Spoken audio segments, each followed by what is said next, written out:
سلام، ان شاء الله تكونوا بخير وعلى خير. اليوم جيت وجبت لكم وصفه جديده اللي هي وصفه تارتولات بكريمه الليمون ولا كريم موسلين بذوق الليمون. ان شاء الله تعجبكم هذه الوصفه، علما انه هذه الكريمه تجي بزاف خفيفه وبنينه مع فون دو تارت يجوا خفاف وبزاف هشاش. نتمنى ان شاء الله تعجبكم وتجربوها. بسم الله. هنا عندي نجيب ان ريسيبيون ندير فيه واحد 250 غرام زبده تكون طريه ولا مارغرين تكون طريه بدرجه حراره الغرفه. ندير عليها مبشور الليمون وندير عليها 3 ملاعق كبيره تاع سكر بودره ولا كيما نقولوا حنا سكر غلاس. هنا نغربلهم باش نحي كاع هذوك لوغرومون اللي يكونوا في السكر. نزيد عليهم واحد 4 مغارف كبار معمرين مليح تاع الزيت، ونزيد عليهم 2 مغارف كبار تاع لا مايزينا اللي هي نشا. هنا نضيف عليهم كاع هاد المكونات ونبدا نخلط مليح هذيك المارغرين تاعي. انا المارغرين هنا مع الاول ما خلطتهاش مليح باسكو راهي طريه بزاف، تسمى كي لا كانت عندكم مارغرين كانت شويه شيده روحها خلطوها من قبل باش تضيفوا هاد المكونات الجافه. زدت عليهم حبه تاع البيض بدرجه حراره المطبخ، حبه بيض كامله، ونخلط هنا مليح. هنا نسي نخلط مليح هذيك الزبده مع البيض. هنا ضفت عليهم نص مغرفه صغيره تاع خميره كيميائيه، وهنا راني نضيف في الفارينه نضيفها بالتدريج هنا باش نجمع لاباط. هنا نضيف الفارينه عيني هي ميزاني. هنا لاباط ما تيبسوهاش مليح وما تخلوهاش هكذاك تتلاصق. وتاني هنا ديروا مليح في بالكم باللي العجينه تاع هذه تاع الصابلي ما تتعجنش، تسمى نجمعوها برك بلا ما نعجنوها باش ما تجيناش يابسه. دوك هنا بعد ما جمعتها كما راكم تشوفوا انا ما راحش نحطها ني في الفريجيدر ني والو. هنا هاد العجينه خدمت بها مباشره، درتها في ليمون ديالي برك. هنا كي نكون نخدم فيها انا درت هاد الطريقه، تقدروا تفتحوا بالطريقه الاخرى تاع تفتحوا العجينه وتقطعوها بكاش عفسه هكذا مدوره وتحطوها في ليمون ديالكم. يعني استعملوا الطريقه اللي حبيتوا. انا هاد الطريقه تساعدني بزاف، جو انا عندي هاد الطريقه تجيني بخاتيك على الاخرى. انا راني نسي نحي هذوك الزياده قطعتهم هكذا بالموس، ولازم هنا نتقبوهم مليح بالفرشيطه باش ما تنفخناش هذيك العجينه وتجي بعد تكسرنا. دوك هنايا نكملوا كاع نفتح انا هذيك العجينه نخدم كاع هذوك ليمول ديالي. انا تقريبا انا خرجت لي واحد هكذا 4 ليمول هكذايا صغار ووحده كبيره شويه مول تاع واحد 22 سنتيم هكذاك، مول 20 22 سنتيم. زدت درت وحده كبيره وقعدت لي شويه لاباط. هنايا درتهم دي مول دي بتي مول هكا صغار دي ميني تارتولات. تسمى نتوما دوكا لي مول اللي عندكم ديروا فيهم، حبيتوا ديروهم ديريكت في وحده كبيره ولا 2 كبار ولا ديروهم هكا في دي مول صغار. انا هنا كنت شعلت الفرن على 180 درجه، خليته يسخن واحد مده 10 دقائق حتى ربع ساعه قبل ما نحط لي تارتولات ديالي يطيبوا.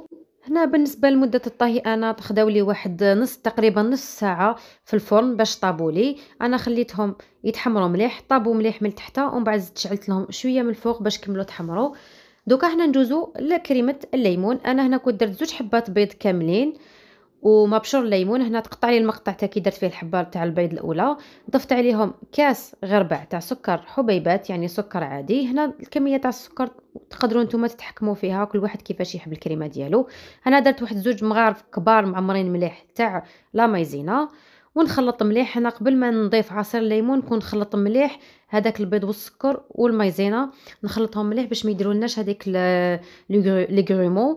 هنا زدت عليهم كاس غربع تاع عصير الليمون، وهنا درت عطر الليمون يعني لون ومعطر في نفس الوقت باش يعطينا برك هذاك اللون الاصفر تاع الليمون والكريمه تاعنا تجي شابه. هنا حطيتها على النار تكون متوسطه. هنا نبداو نخلطو ما نحبسوش كاع من الخلاط باش تجينا الكريمه الليس وتجي شابه. نخلط. هنا كي نشوفوا بدات دير هذوك الفقاعات يعني بدات تغلي نطفي عليها. انا نحسو تاني باللي تقالت نطفو عليها ونحطوها في كاش ريسيبيون ولا في كاش بول هكذا. نفرغوا هذيك الكريمه ونغطوها ببابي فيلم ولا بكاش ساشي هكذايا نديروها اون كونتاكت هكذا من الفوق باش ما ديرلناش هذيك القشره. هنا كنت ضفت 2 مغارف صغار تاع لافاني. هنا لافاني اختياري، تقدروا تضيفوا لافاني تقدروا ما تضيفوهاش مادام درنا يعني ذوق الليمون. يعني هذاك المبشور وهذاك مع العطر اللي درناه يكفي باش يعطينا ذوق شبه في هذه الكريمه. هنا راني درتهم كما قلت لكم في الريسيبيون ونغطيه مليح باش ما يديرناش القشره هذيك من الفوق ونحطوه. انا خليته هنا يبرد، درته انا يعني للامانه درته في كونجيلاتور باش يبرد لي يعني تمتم. وهنا شوفوا راح نخلطو بالباتور ولا بالفوي الكتريك كيما حبيتو. زدت عليه 2 مغارف كبار تاع زبده تكون طريه، يعني ماشي تكون بارده مليح، نورمال تكون زبده عادي. وهنا نخلط مليح. دوك تشوفوا هنا الكريمه تاعنا بعد ما خلطناها مليح، شوفوا شحال تجي كريمه شابه. حتى اللون تاعها هنايا راهو تبدل، كانت صفراء بزاف، كي ضفنا لها الزبده شغل اللون تاعها جا بزاف شباب. حتى القوام ديالها يعني يكون بزاف هايل. دوك هنا حنعمر لي طارطولات تاوعي بالكريمه هذيك. وهنا التزيين اختياري، زينوا كيما حبيتوا. انا درت قطعت هكا دي طرونش رقاق تاع الليمون، وزدت عليها هكا مبشور تاع ليمون من الفوق، ودرت لها واحد هكذا وريقات تاع نعناع يعني للتزيين. دوكا نتوما ديروا واش حبيتوا، تقدروا تزيدوا اللي يحب يدير شونتيي من الفوق يدير لها مورينغ. دوكا هنا نتوما واش حبيتوا. يعني هنا ما بقى لي غير نقول لكم نتمنى ان شاء الله تعجبكم هذه الوصفه، وتشوفوا يعني هذه الكريمه تجي بزاف هايله، تجي طريه وتجي يعني تذوب في الفم كما يقولوا. حتى الوصفه تاع العجينه جات بزاف يعني خفيفه وهايله. نتمنى ان شاء الله تجربوها وتنال اعجابكم. ما بقى لي غير نقول لكم تبقاو على خير وصحه فطوركم ولا صحه سحوركم، يعني الوقت اللي راكم تشوفوا فيه الفيديو. نتمنى ان شاء الله نتلاقاو في وصفه جديده ولا في تدبيره جديده، ونتمنى ان شاء الله تخلوا لي جام وتعليق شباب. واللي مازال ما اشتركش في القناه نتمنى ان شاء الله يشترك فيها هكذا باش يوصلكم كل ما هو جديد، يعني فضلا وليس امرا. سلام.